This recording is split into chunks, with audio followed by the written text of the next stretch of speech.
A ignorância e a maldade andam de mãos dadas. Por que eu acho tão importante fazer esses vídeos? Porque eu mesma já agi de modos que hoje nem mesmo acredito, reproduzindo comportamentos, discursos e ideologias cruéis por pura ignorância, no sentido de falta de conhecimento mesmo. Vivemos num país onde a realidade de uns é muito diferente da de outros. Há diferenças classiais e raciais, e uma está atrelada à outra. Isso tem base numa construção histórica, que não nos é ensinado nas escolas e nem na maioria das universidades, especialmente se você é branco e estudou em escolas particulares. Vou dar o meu próprio exemplo, pois estou longe de ser um modelo de perfeição. Muito pelo contrário. Lembro que quando fiz o curso de extensão em História Regional e Local pela UNEB, me envolvi num debate acalorado sobre racismo reverso. Eu, no auge da minha ignorância, tentava justificar que isso era assim impossível, enquanto meus colegas e professora pacientemente explicavam por que não. Infelizmente, minha teimosia era maior do que a minha vontade de me abrir para uma nova perspectiva da realidade naquele momento. Quando cheguei em casa, decidi estudar mais sobre o tema e me dei conta de que reproduzia um discurso altamente nocivo e estúpido. Mas por que nocivo e estúpido, Manuela? Porque as sociedades foram construídas por homens brancos para homens brancos, e a história prova isso. Você não precisa concordar com o que eu digo, mas tem a obrigação de se instruir e verificar por si mesmo se há verdade ou não nessa afirmação. Deixarei aqui fontes de pesquisa e documentários do YouTube para que você possa descobrir, por si mesmo, a gravidade dessas afirmações.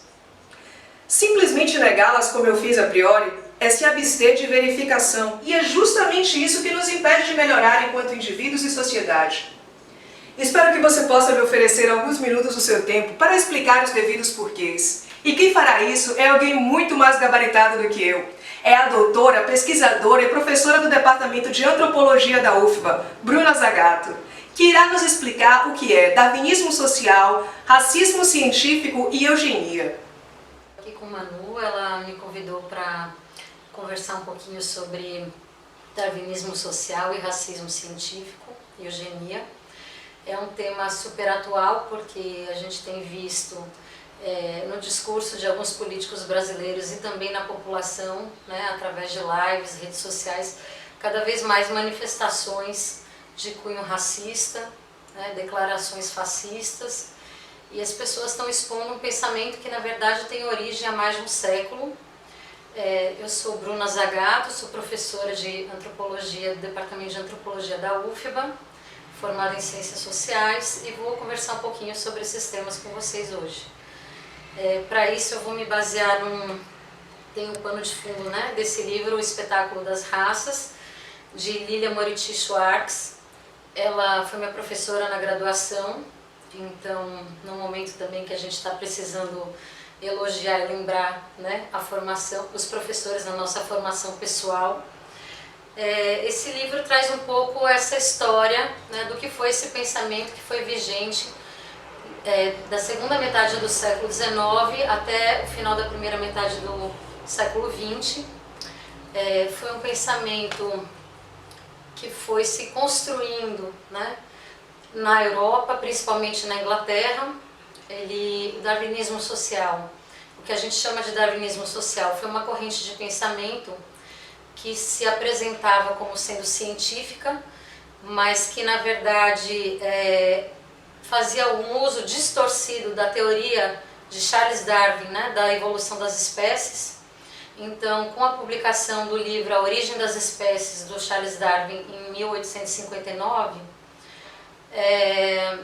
muitas pessoas começaram a ler, né, essa publicação e começaram a tentar replicar a ideia da evolução das espécies e adaptação e adaptabilidade a estudos sociais.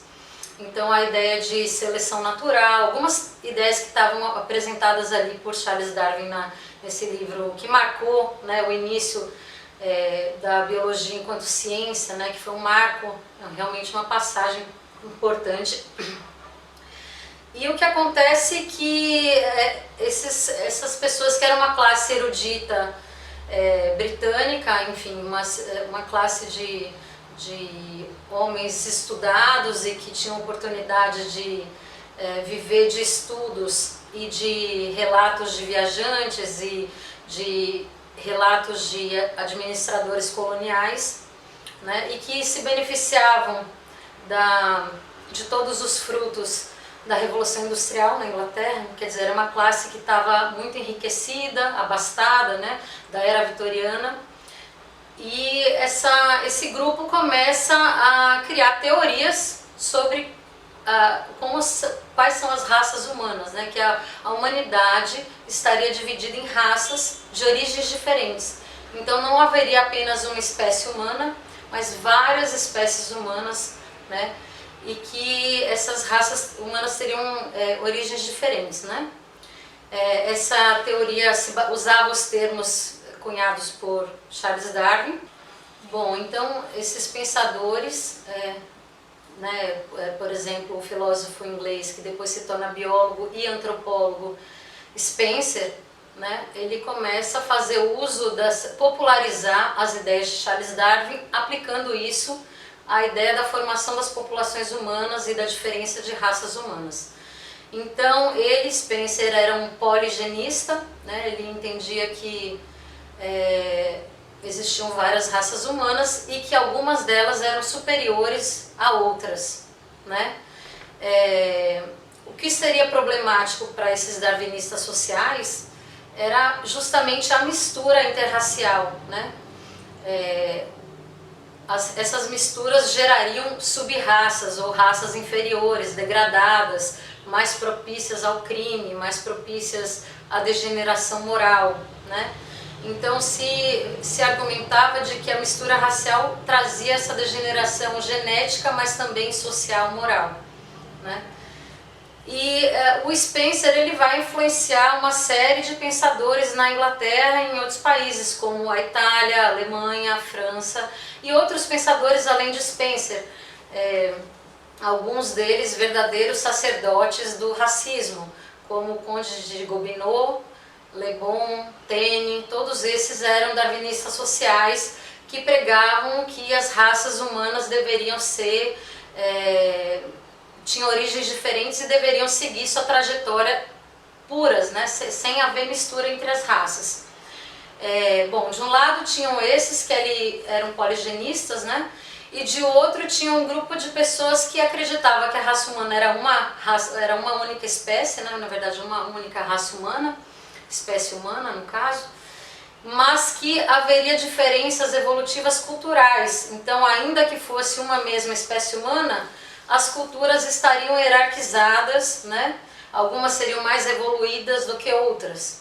Então, alguns estariam como se fossem primitivos em termos culturais, outros seriam bárbaros, ou enquanto a civilização europeia seria civilizada, né?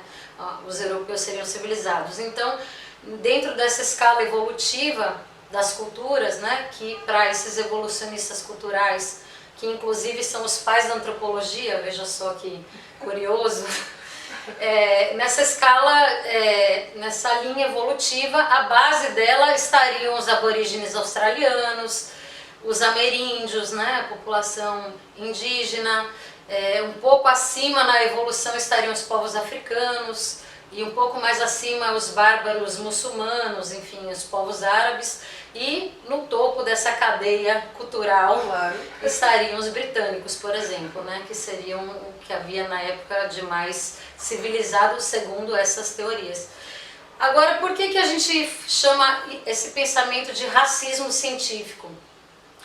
Porque, na verdade, é uma ideologia racista, né, que surgiu com essa população inglesa, essa elite inglesa que estava dentro de um projeto colonizador de várias colônias pelo mundo todo. Então é o momento que está acontecendo a colonização na Oceania, na Tanzânia, na Austrália, enfim, em várias regiões da África a colonização acontecendo, e era uma forma de justificar essa ação política no mundo, né? Ou seja, havia outros interesses por trás, não seria só a questão da escala evolutiva, né? Seria também uma forma de colonizar essas regiões, no caso. Sim, a ideia, né? O que acontece com essa teoria do darwinismo social, ela fundamenta cientificamente, pelo menos ela se diz uma ciência, é uma protociência, é na verdade uma ideologia racista que se traveste de ciência, mas que justifica e fundamenta a dominação política. Entendi. Então,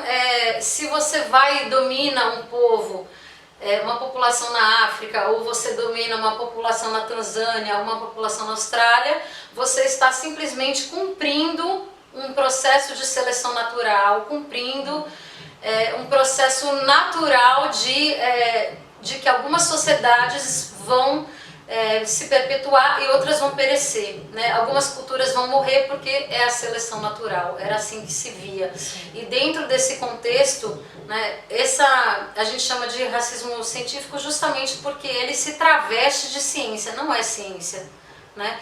A teoria ela veio antes da comprovação empírica. Primeiro essas pessoas pensaram uma teoria de colocar as raças humanas numa hierarquia, na qual indígenas e negros seriam inferiores e brancos superiores, na qual as pessoas mestiças, né, a miscigenação seria ainda pior do que as raças puras, né, estariam ainda abaixo do que seriam as populações negras e indígenas. E essa teoria, ela é construída e depois eles pegam elementos de exemplos de culturas pelo mundo para tentar encaixar na sua teoria, e não o contrário, porque como é o método científico? Primeiro a gente parte dos elementos dos dados de campo, né, para criar uma teoria. No caso dos evolucionistas culturais e no caso dos darwinistas sociais, eles têm uma teoria racista, né, que na verdade é uma ideologia que é disseminada em todo o Ocidente, no mundo todo na verdade. É uma proposta teórica universal de classificar toda a população humana em termos de raça, né? Classificar o mundo inteiro em termos de raça e criar uma hierarquia e isso justificar a dominação de todo tipo. Dominação interna nos próprios países, né? Dominação do outro, subjugar populações inteiras, exterminar, o genocídio justificado por essa teoria também, né? Então isso que acontece, por exemplo, com os povos nativos da Tanzânia, né? É o que justifica, por exemplo, na colonização da Índia pelos britânicos, que 30 milhões de pessoas morressem de fome, né, sob a justificativa dos administradores coloniais de que aquilo era a seleção natural, inevitável, né? Então, enfim, essa teoria de darwinismo social, ela se mostra como um racismo que adentra o campo da ciência e que vai radicalizar com o nazismo. Bom, então o nazismo ele é fruto desse pensamento. Quando algumas pessoas perguntam, mas como é que foi possível o nazismo, né? Como é que foi possível que ascendesse um pensamento que as pessoas cogitassem de exterminar o seu vizinho, né, a pessoa da própria cidade? Como é que isso foi possível? Como é que é eleito, por exemplo, uma figura como Hitler, né? E por que as pessoas aceitaram aquela proposta, né? E aí a gente vê que aquilo não surgiu ali naquela figura, ou naqueles anos, né? Nos anos 30, 40, aquilo não surgiu ali. Aquilo é muito anterior, foi um pensamento que foi forjado no período de quase um século, né? Foi um pensamento construído que adentrou a ciência e a partir do momento que a ciência nega essa teoria racista, né? Principalmente a partir da genética, dos estudos da biologia que comprovam que não existe diferença significativa entre o que se diz que são raças humanas diferentes, né? Algumas características fenotípicas que são cor da pele, formato do nariz, formato do maxilar, do crânio, do cabelo, são características visuais, né, fenotípicas, e que não são relevantes do ponto de vista genético para designar raças diferentes. É uma porcentagem muito pequena da genética que nos difere nesses termos, né? Então a biologia já comprovou que raças humanas não existem diferentes raças humanas, isso já na década de 40, 50, né? Só que esse pensamento ainda é vigente no senso comum, né? E ainda que não seja um pensamento vigente na ciência, ele é vigente entre a população leiga, ele é vigente porque as pessoas continuam sendo racistas, porque elas continuam classificando as pessoas em termos de raça. Ainda que não exista raça na biologia, existe raça na sociologia, na antropologia, porque a raça ainda existe na sociedade, exatamente.